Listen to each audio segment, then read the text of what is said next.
And there is the little boy becoming a man. Lamine Yamal, what a story.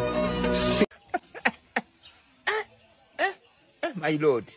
Wanjiku. Kuja kidogo. Hi. Hi. How are you? I'm good. You look amazing today. Thank you.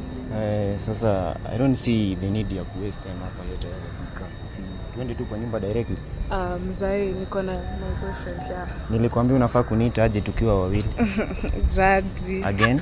Zaddy. Sasa ulikuwa unasema aje? I have my boyfriend ya, niko na boyfriend yangu.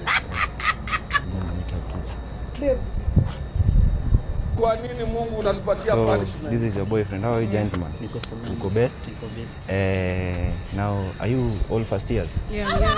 Mnaishi hostel sama mnaishi nje? Hostel. Mnaishi hostel? And this is your girlfriend? Oh, sawa. Ningesema hivi. Mshikane mkono. Muende kabisa. Jinga.